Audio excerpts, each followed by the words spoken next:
So, welcome to the Children's Mental Health Matters webinar. My name is Angie McRae. I'm the Child and Family Engagement Manager here at the Mental Health Association of Maryland. Today's session is being recorded and will be made available to you in the coming week. The presentation slides will also be available to you on the children's website. So today, my colleague Christina Otruba will be presenting Supporting Your Community by Supporting Others. She will share practical insights and best practices for building meaningful, effective support groups in your community. You'll leave with actionable tools, topic ideas, and ready-to-use materials to support the successful development and facilitation of community-based support groups. So let me tell you a little bit about Christina. In her role as the Community Supports Associate at MHAMD, Christine is on a mission to heighten awareness of children's mental health in Charles County. She has made a significant impact by aiding local school systems in implementing teen mental health first aid for all ninth grade students. Moreover, she's provided targeted outreach and training to these communities, fostering behavioral health awareness and acceptance. Christina's blend of skills and unwavering dedication is a valuable addition to our team, promising positive outcomes for these communities and families alike. She's got over a decade of experience supporting the community with resources on mental health and substance use. She's passionate about creating strong partnerships between families, school, and providers. Her journey began as an advocate for her own family and has now grown to being a champion for children's mental health, both personally and professionally. She's a certified instructor for teen and youth mental health first aid and also for the Strengthening Families program. Her supervisory and coaching experience allows her to oversee the delivery of high-quality outcomes while advancing the skills of the team. Christina is a longtime resident of Southern Maryland, where she lives with two teenage children.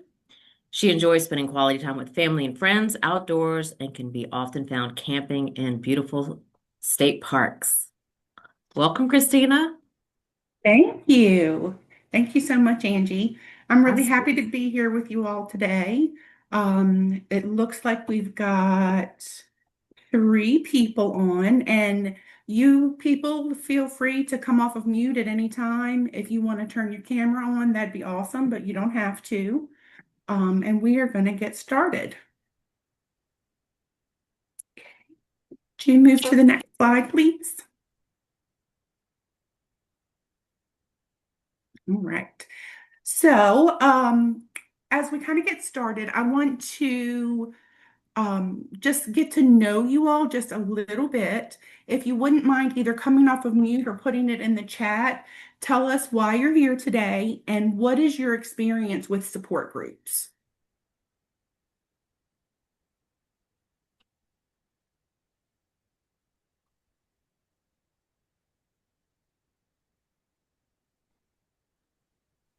Don't be shy. Christina, I'll come off chat. So I'm here as part of the MHAMD team, and my experience with support groups is I used to help facilitate a support group for survivors of sexual violence on college campuses. It wasn't exactly a therapeutic support group, but more of a peer-to-peer kind of support group, building community and discussion. But yeah, that's my somewhat limited experience with support groups. Yeah, that's awesome. Thank you for that work, Audrey. It's so important. I can share. Okay. So I'm here today because I love bringing all types of topics to our champions and our just our advocates across Maryland. My experience with support groups. So I've been an attendee of several support groups, and I used to be a facilitator. I made my husband join me. We were facilitators for a support group for NAMI years ago, and now I host a support group for adult adoptees. So even facilitating, the experience is just so rich and, just talking amongst people who, are dealing with the same things or maybe not, but it is, I always call it balm for my soul. I love that. Anybody else?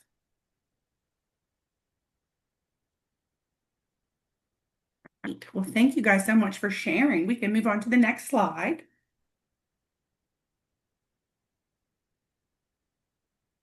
All right, so here's our quick agenda.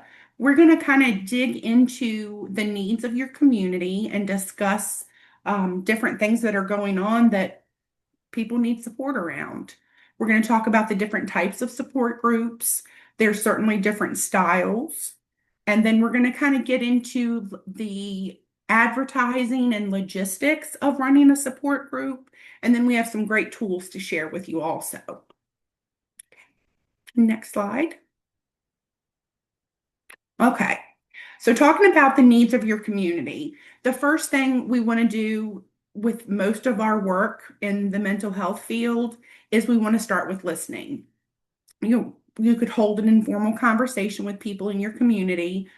We always want to ask open-ended questions like, what mental health challenges do you see around you? That's a great question to ask. Or what kind of support would be helpful? And we want to listen for repeated themes. When people need support, when they're in need of something, they will repeat themselves. And it's not even intentional sometimes, but they're going to let you know what their needs are. So some of the themes would be stress, isolation, grief, parenting struggles, and the list could go on and on and on forever. Next slide. Okay, so we're going to talk a little bit about surveys or questionnaires. You want to create something that's very simple and you want it to be anonymous for everyone. So Google Forms work well. You can ask about the biggest mental health concerns that the possible attendee might have. Preferred meeting times. You always want to reach out to people and meet them where they are. And what would their barriers be to attending a support group? What type of support they'd find helpful. Is it peer support where you have someone who might also be struggling with the same mental health challenges there to support each other? It could be education.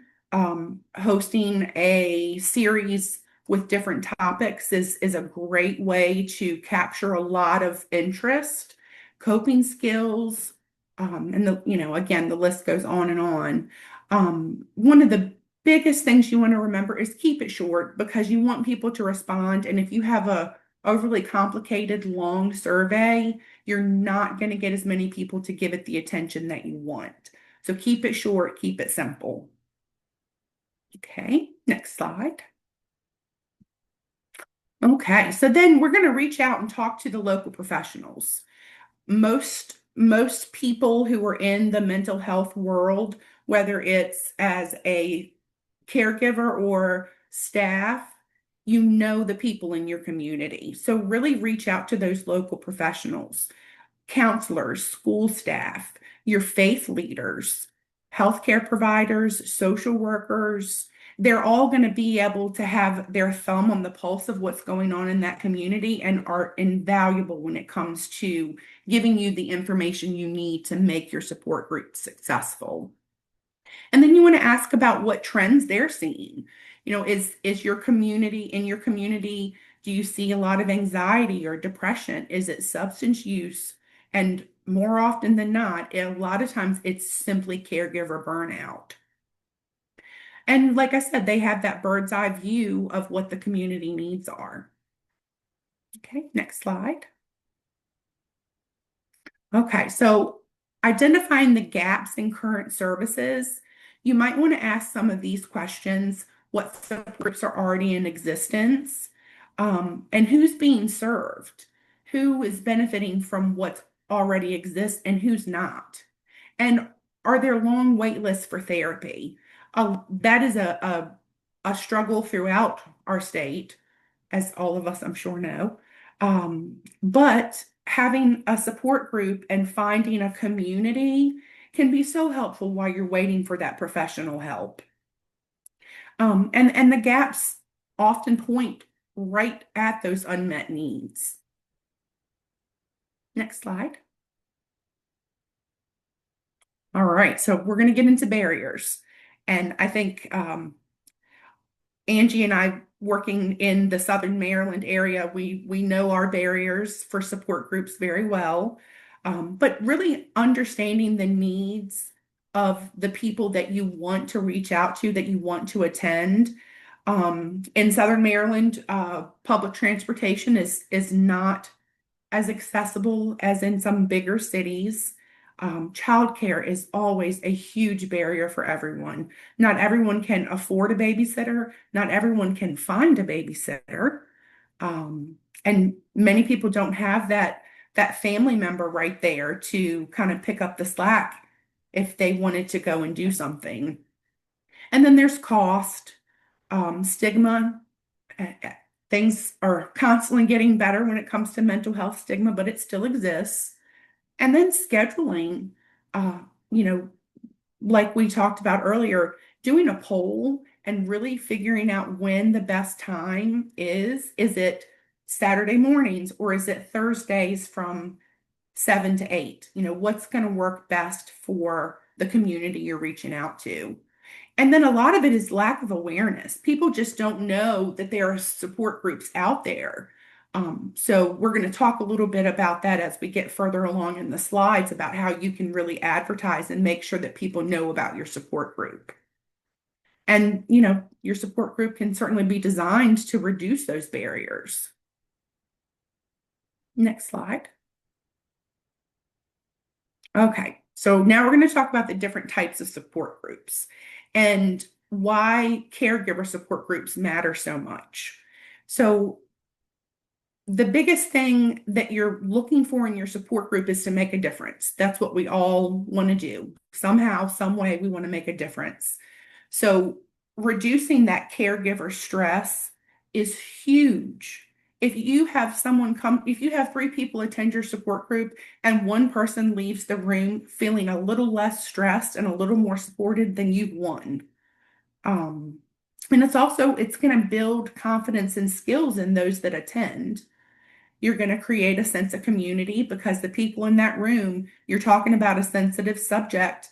People want to share, they want to hear other people's stories, and they want that connection with people who understand where they're at. And then it helps caregivers feel less alone.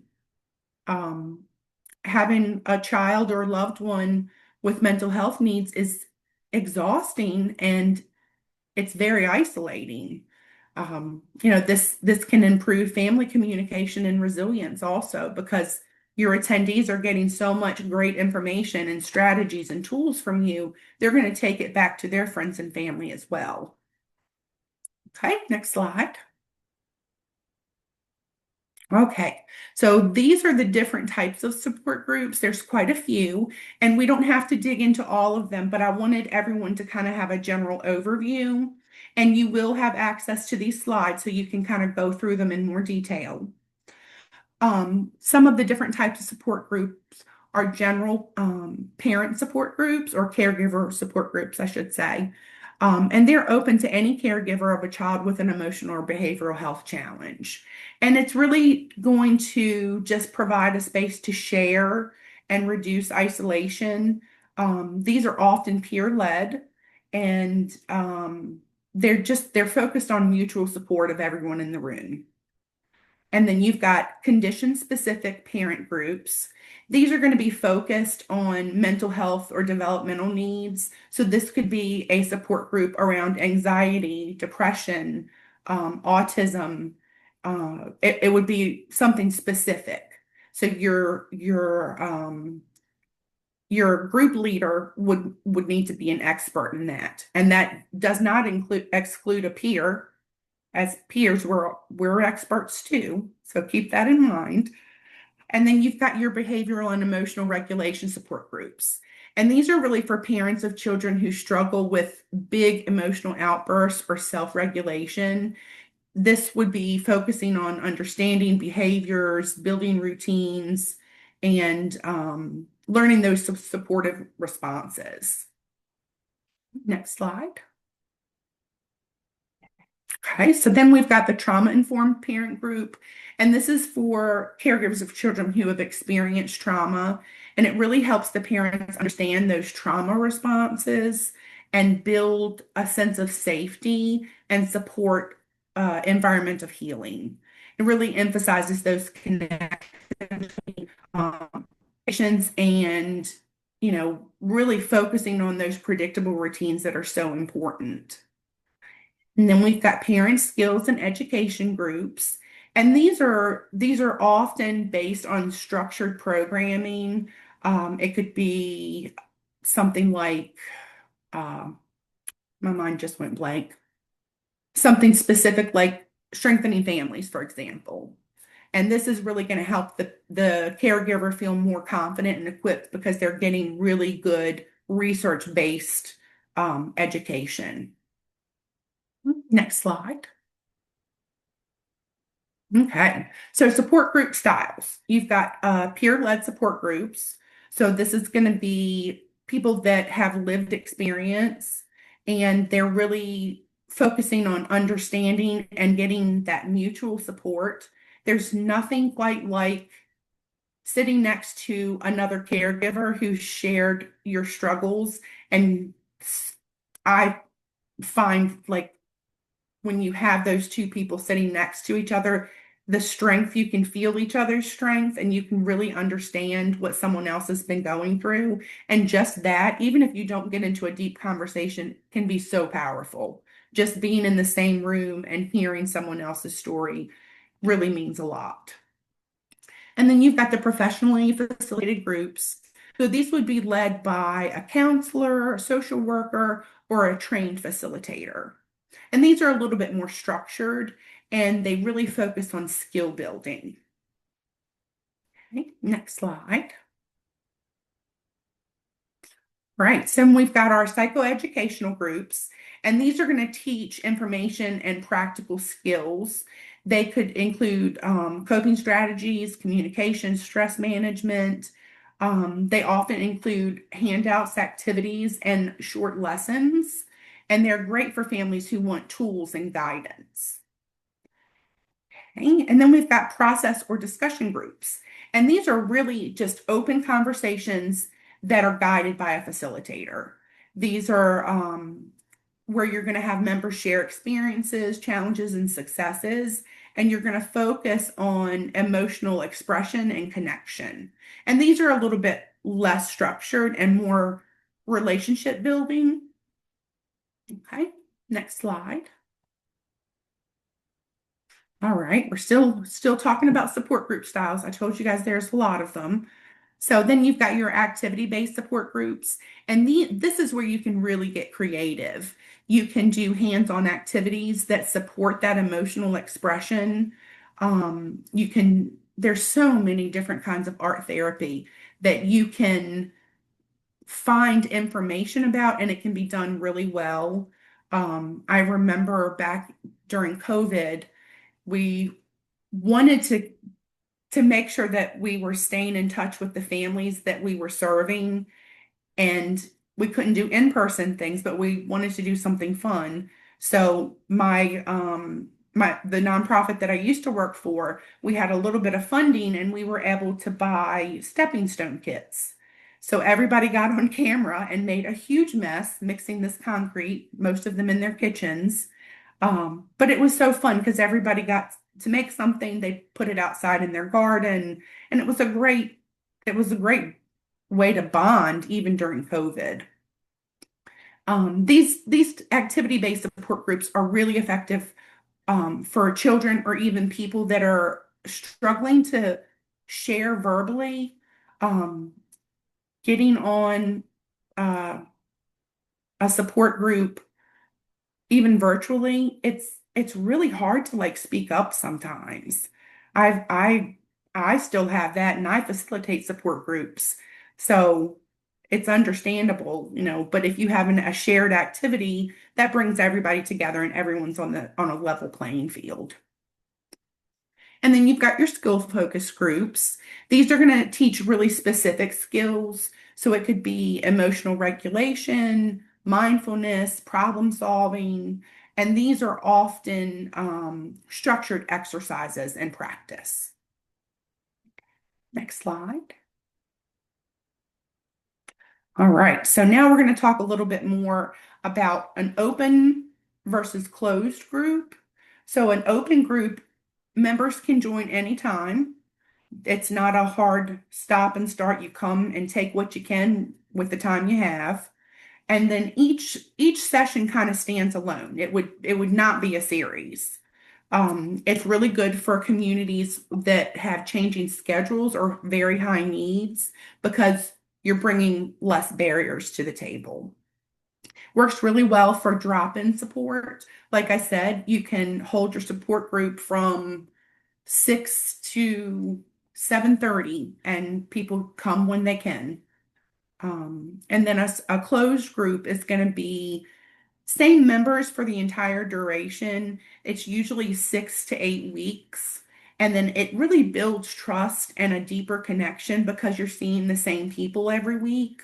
And it allows for progress. So you're learning and you're progressing with the facilitator and the topic. And this is more of a long-term project. So like I said, it could be 6 to 8 weeks that you're holding a support group for emotional regulation and you dig into that really deeply and your attendees walk away feeling very empowered. Okay, next slide. Okay, so now we're going to talk about virtual, hybrid, or in person.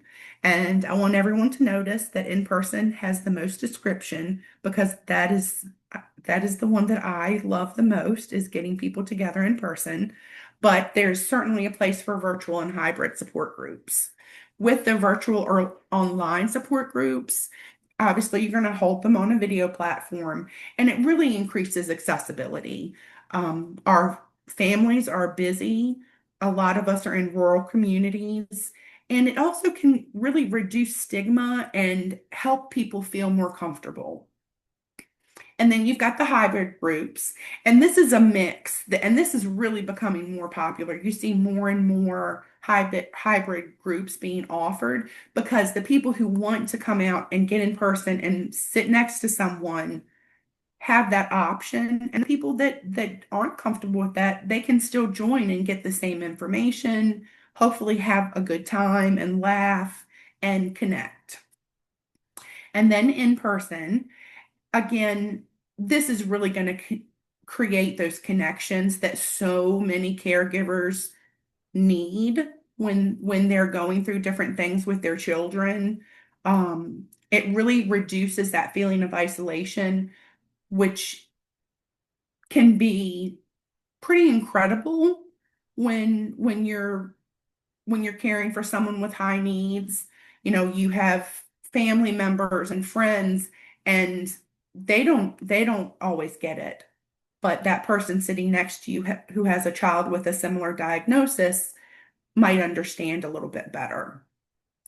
Um, they really kind of sharing a physical space really creates that bond, and then it really encourages consistent attendance because you're building those bonds, so people are going to want to come back and talk to the same people they talked to the week before. And then it enhances accountability also. Next slide. Okay, so now we're going to talk about advertising. And I just want to mention again, if anybody wants to come off mute and jump in, any comments, questions, please feel free. So advertising your support group. So I love the little saying, if you build it, they will come. But then I had to put eventually because support groups don't always start out with 20 people attending and 20 people coming back every week. Something that we definitely see more in Southern Maryland is it's really, really hard to get people in person. Again, there's so many barriers, the transportation, childcare, there's just so many things. So you want to kind of know your audience. If you are, let's say, you're trying to get a support group going for elementary age parents, they're going to have a really hard time getting to your support group at 5 o'clock. That's dinner time. That's when they're getting home from work. They're going through backpacks. So that would be something you would consider if you know that's your audience. Think about a different time. Think out of the box and be creative. Um, but you're definitely going to want to identify who the group is for. Um, Tailor your message to their needs and concerns. And you want to make sure you're always using language that feels welcoming. Never, ever, ever clinical verbiage. We want to make sure that anyone and everyone can understand what you're offering and what you're trying to give and how it's going to benefit them. And then we talked about this a little bit earlier, but you really want to create clear and simple messaging. Don't make it long, keep it simple, keep it short. You want to make sure you state the purpose of the group and really highlight who it's for. When I think about this, creating that simple message, my brain, because I've been doing this for a while before we had all this wonderful technology, I'm always thinking about what is my flyer going to look like. So that's how I kind of think about keeping my messaging simple. Like if I was creating a flyer, I don't want it so busy that it distracts from what I'm trying to get across. Um, Use multiple outreach channels. You want to be community centered. So you're reaching out to the schools, you're reaching out to the libraries, your faith organizations, your partners, your other nonprofits, doctors' offices, and these places often have bulletin boards, and people, when they're sitting in a doctor's office, they generally do go and look at the bulletin board while they're waiting. So it really is a good way to advertise. And then, of course, you want to leverage social media. So you want to post on your local Facebook groups. In Charles County, we have a really great Charles County Moms group. There's a lot of great information shared there. I don't even know how many people are members of that group. But that's a great place to share something like that. And then you want to ask your partners and other organizations to help you share it. I reach out to anyone and everyone that I think might even know one person that could benefit from the support group. Because you never know, sending your flyer to that partner, you don't know who they're going to give it to, and it could be very meaningful for everyone. So don't think that you're bothering anyone. Send them your flyers. Let them know what you're doing. And then you also want to make sure that you're using simple graphics that are going to catch attention but aren't overly busy. Okay, next slide.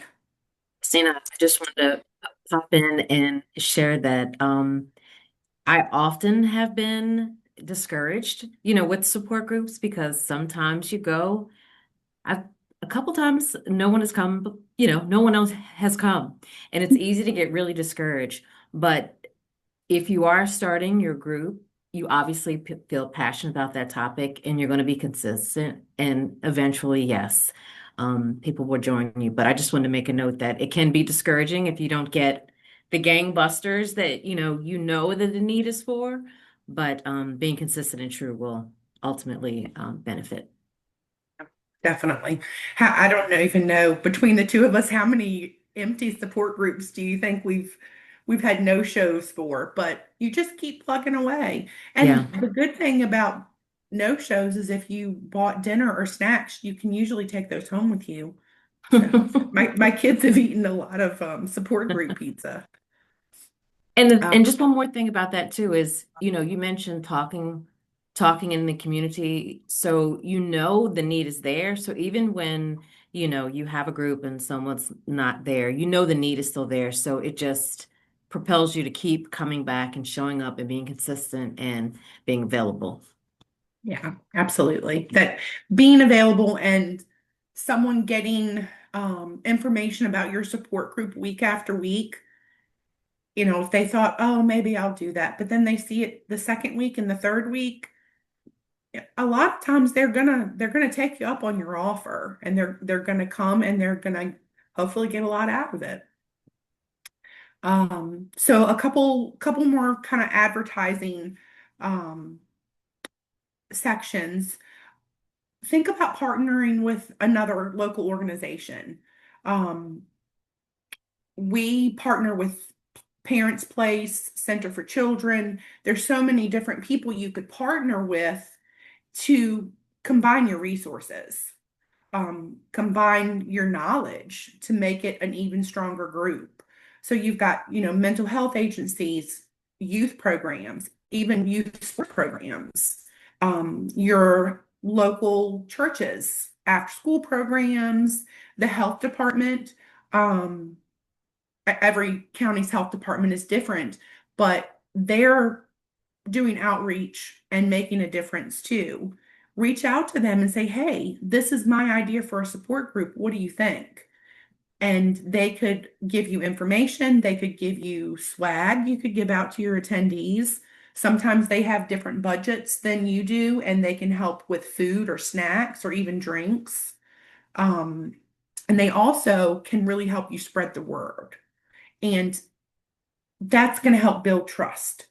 If someone's if someone from the health department is working with a family, hopefully they're trusting them. If they say, hey, this is your support group, then you've got some buy-in already. Use flyers and posters. You want to make sure that they're going to be placed where families can see them. Grocery stores, coffee shops, think outside the box. The post office. What's the place that everybody goes to? Gas stations. It doesn't hurt to walk in somewhere and ask if you can post your flyer or poster. And then you want to offer a little bit of a personal touch. Um, Word of mouth is so powerful. You will find that a lot of your attendees are there because someone who has come before really enjoyed it and they told their friends and family about it. Um, you're going to ask supporters, teachers, community leaders. You're going to ask everybody you know and work with to help you get the word out. And then you always want to kind of provide like a short blurb that they can easily pass along. And it doesn't have to be anything formal. It could be, this is a great support group for new dads, or, you know, just a highlight of what you're trying to do. And then, highlight the benefits. You're going to talk to people about connection and support and those coping skills. Always bring up that it's going to be a safe space. You're trying to reduce that isolation, and you want to make sure that these benefits are in your advertising. Don't assume that people know you're looking to create connections. You have to tell people what you're trying to do. Next slide. All right, so then you're going to make it easy to join. You want to provide a simple sign up process. Make sure you offer your contact number and email. If anyone has any issues, you want to respond to them right away and help them join. And you want to clarify whether it's free, drop-in, or requires registration. Like I said, keep it simple, keep it short, but make sure those key pieces are there in your advertising. And then be consistent. Don't just put a flyer out, post reminders. If you are targeting uh, a certain population and you have contact information, don't just send them an email, don't just send them a text. Pick up the phone and call them. You know, most people don't answer the phone if they don't know who you are, but leaving a message where they can hear another human's voice and they can hear that, hey, this person really wants me to come to their support group. This person actually took the time to call and remind me. I mean, if someone called and reminded me about something and was nice and cheerful on the phone and told me how much I'm going to enjoy it, I'm probably going to go. So you can't get those personal touches any other way. And that really does make a difference. And then keep your messaging steady so people see it more than once. And then again, don't get discouraged, as Angie and I were saying. Um, it's very easy to get discouraged, but you just have to keep going. I have a coworker who had a support group that went on about 12 years until she retired. And it started, I think she probably had three support groups that nobody showed up for. Then she had one, then she'd have three, then she'd have one. And it takes a while to build up, but in the end, she had 30 people at her support group every month. Um, and the people who attended on a regular basis, some had been attending for 10 plus years, they could go on and on and on about all the benefits. Okay, next slide. All right, logistics and tips. Again, you'll have access to these slides so you can kind of read through everything in more detail. But you might want to make sure you choose an accessible location if you're doing it in person. If you are focusing on a county, try to find some place that's going to be convenient for most, somewhere kind of in the middle. You're going to want to set a consistent schedule. It's very, very hard for people to attend when the dates and times kind of jump around. It's so much easier for our brains to say Tuesday, 6 o'clock, I go to my support group. And you want to choose like that regular day, that regular time. And then you always want to try to keep your sessions about the same length of time. We recommend 60 to 90 minutes. Much more than 90 minutes, there's so much more commitment and there's going to be more barriers. And again, consistency builds that trust and it improves attendance. Prepare the room layout. Think about how you want your attendees to be sitting. How do you want them to be able to communicate with each other? Is everybody at a table? Is it seats in a circle? And then when they come in, you want to have any supplies there waiting for them.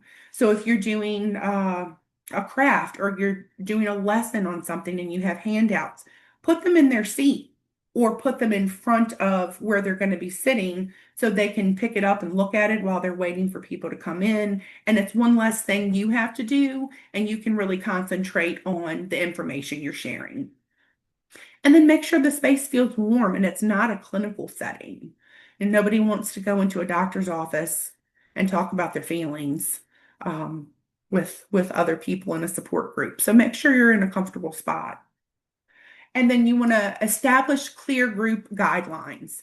I think this is one of the most important things you can take away from today is really establishing your group guidelines or your group rules.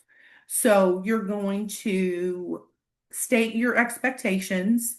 You're going to be respectful and ask everyone else to be respectful in their communications. Participation should always be optional. If someone wants to come and they don't want to raise their hand, don't push them. They're there, and that's a huge win. If they don't share, that's okay. No interrupting or judging should definitely be a rule.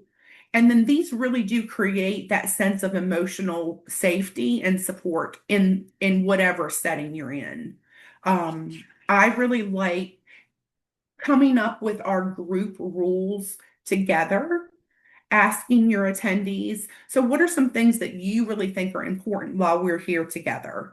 And a lot of times, one of the most popular ones I get is don't talk over someone, which is a fantastic rule because I hate it when that happens. And then like I said, you're going to have your materials ready. You're going to have that sign-in sheet there. Oh, okay. Suzanne, if you can jump in, please do. Sorry, your mic's not working. Yeah, have your handouts and worksheets prepared. You want to make sure you have tissues, water, a snack is, I won't say it's essential because we all know that budgets don't always allow for that, but it's really nice to have just a little something there for your attendees. The support group that I was talking about earlier, not a lot of budget, but there was enough that that facilitator could provide drinks. So she didn't go out and buy Coke, Diet Coke, Sprite. She asked everyone what their favorite drink was, and she took the time to go and get those drinks. So they had something special waiting for them when they got there.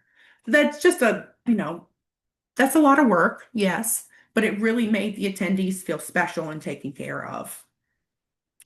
Where am I? Okay, plan for privacy. Make sure if you're in person, the doors are closed. You want to avoid spaces where others can overhear. And you can even, if that's an issue, you can consider getting a noise machine. They're pretty cheap these days and they do work pretty well. But yeah, you want to make sure that if you're talking about anything, it could be sensitive, and you want to make sure that everyone's privacy is really taken into consideration. Okay, next slide. Okay, so we are a little bit ahead of schedule, which is great, but I wanted to let you all know that we have some tools that are going to be coming your way. You're going to receive a sample PowerPoint. The topic is self-care. This is something that I put together, and I often take it to the high schools, parents of high school students. Um, you know, Parents don't take care of themselves, and this is a very clear, easy support group to facilitate, very easy presentation that you're welcome to use and change and use it however you like. And then we've got some support group ideas cards. So I always think like it's a great idea to have a backup plan because things can always go wrong. You could any number of things could happen, and you might need to change your topic on the fly. You might have had a really busy week and didn't plan your support group out, because I've been there before. So having these little cards where it's kind of got basic details and you can really run with it, I think that's going to be really helpful. And then there's also a page that kind of talks about interactive moments that you can use for virtual support groups. That virtual support groups can sometimes be kind of impersonal.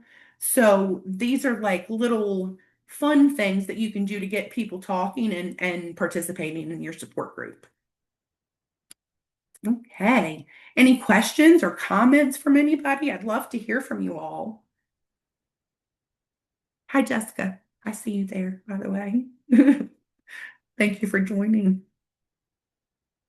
Thank you. This is very informational. I love it. And I may be reaching out to you all with questions if I think of any. Yeah, please do. I actually have been meaning to call and talk to you, Jessica. Okay. With my program in Charles County, I wanted to talk to you about a mental health first aid class. So Okay. seeing your Awesome. face reminded me. Okay, I'll look forward to that. Okay, great.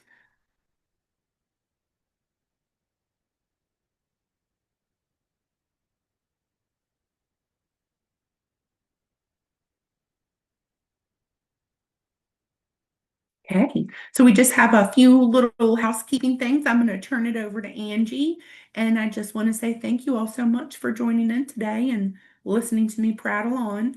I appreciate you. Yes, thank you. Thank This, you. This this, oh, there's feedback. Are you guys hearing the feedback? I cannot see it. No, I heard an echo. Okay. Um, this comprehensive list of the way you put it together would have been magnificent when, first starting out, when I was trying to do a support group. So this is really good to have all this in one place. Suzanne, I know your mic is not working, but are you planning to start a group, or is it something you've been thinking about? She said, nicely done, very informative and relatable. Yes.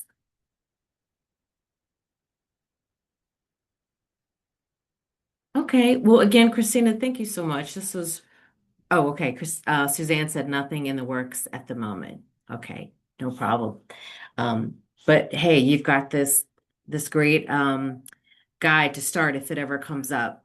So we thank you for being here today, Christina, and presenting us with this information.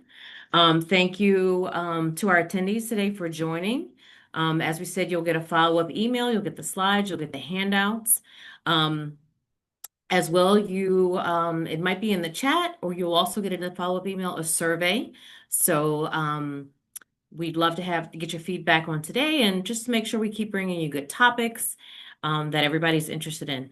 Join us next month, March 19th, same time, 11:30 to 12:30, for Recognizing the Multiple Intelligences of Children, a Foundation for Interpersonal Skills and Emotional Well-Being, brought to you by GBJ Education Services.